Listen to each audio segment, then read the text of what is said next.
Welcome to Africa Peace Dilemma.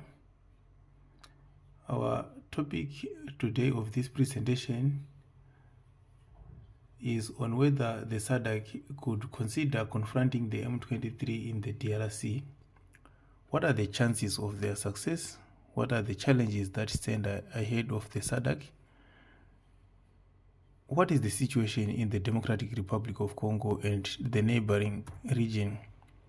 So, the context of the SADC operation in the Democratic Republic of Congo is based upon the region's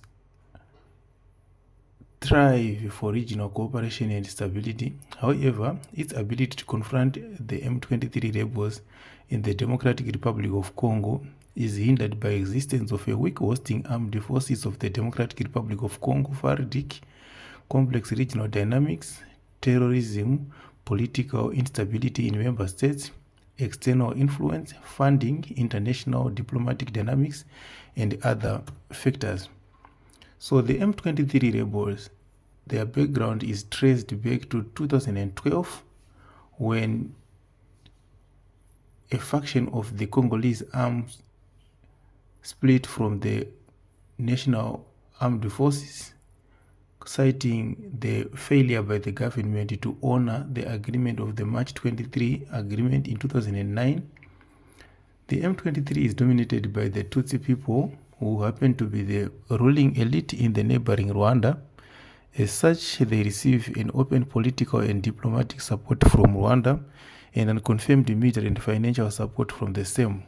Initially, the group claimed to be fighting the rights of the ethnic Tutsi, which are residents of North Kivu province. In 2025, the motive of the group has, however, changed as it becomes national, and they are now targeting to take over the government from Kinshasa. The latest fight in the DRC between the M23 rebels and the government has led to around 1 million deaths since December 2024, 250,000 internal displacements in 2025 alone, and the destruction of a number of social amenities and a worrying humanitarian situation. The Congolese government have tried many ways to deal with the scourge, including depending on MONUSCO, the East African Community, EAC, Stabilization Force, and now they have received a military mission from the Southern African Development Community, to which it is also a member. So the Southern African Development Community mission comprises of South African forces, Tanzanian forces, and Malawian forces. You would realize that the DRC have tried in the first year since the attainment of office by President Tshisekedi to have good diplomatic relations with its neighbors, including Rwanda, Uganda, Burundi, and other forces in the East African community.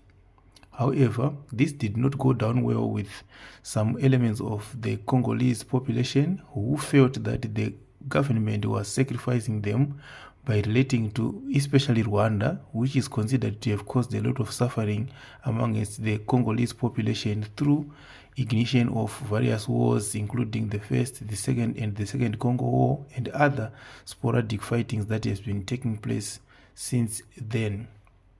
So the government then decided to take another new approach by arming some other local armed forces, local rebels in the Democratic Republic of Congo to fight the M23 rebels, and hence they established the Wazalendo, or the Patriots, that have been fighting the M23 rebels. Coincidentally, this included sworn-in enemies of the Rwandan government in the DRC, that is the Hutu-linked armed forces, and as also as the Allied Democratic Forces. The government refused to negotiate with the M23 as they considered them to be a terrorist organization, and the government urged the MONUSCO to withdraw in 2024. The government have hired private military companies also, and the government of Burundi, but they have also dismissed these, including the East African Community and now depend on the Democratic Republic of Congo itself. By emphasizing on dialogue and peace negotiations, SADC, the Southern African Development Community has consistently prioritized diplomatic solutions over military interventions when addressing conflicts such as the emphasizing on dialogue and peace negotiations. SADC aims to foster stability in the region. This approach not only aligns with international norms but also seeks to mitigate the risk of escalating violence, which could have far-reaching consequences for neighboring countries and the broader African continent. It also reflects the suspicion that the SADC lacks the capacity to confront the M23 rebels militarily and goes against the stance taken by the host to treat M23 as a terrorist group.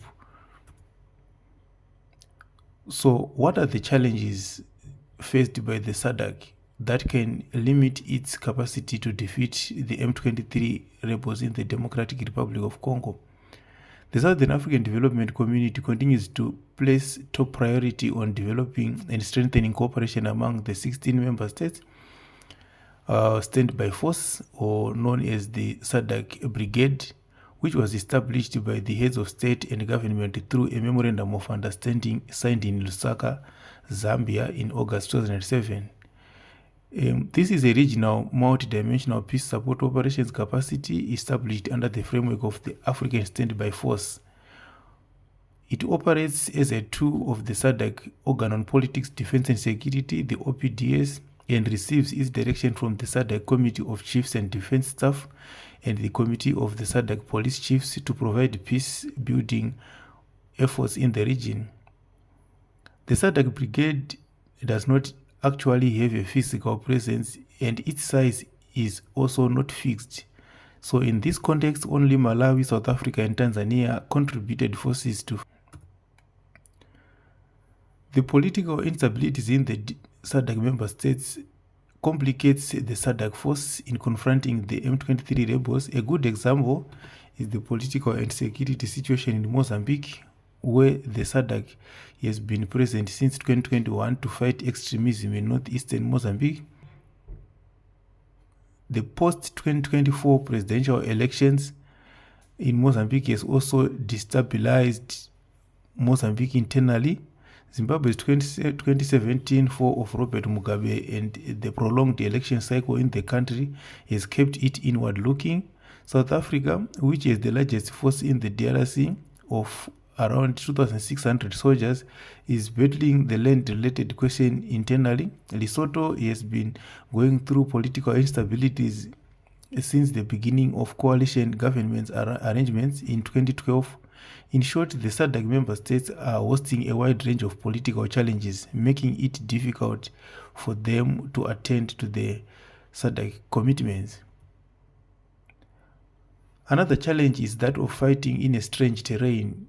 The M23 rebels has been fighting the DRC government in this area for over a decade. Besides, the M23 depends on locally recruited fighters, most of whom volunteer to join this group, which they consider to be fighting for their freedom. The North Kivu province is also close to Rwanda, a country believed to be supporting M23 with military finance and logistical support.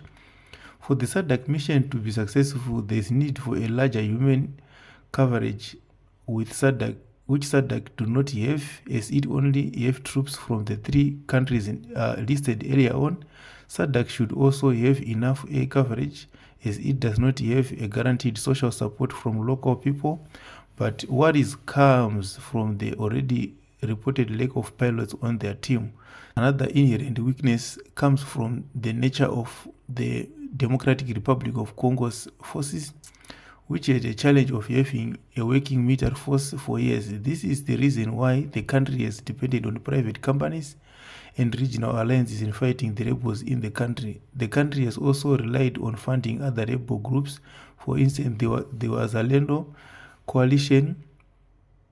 The FARDC forces is accused of corruption, high level of defections to these rebel groups it intends to fight. The FARDC does not also have support from the local civilians in this battle, especially after the Kinshasa government was labeled illegitimate following the transition of power from Joseph Kabila.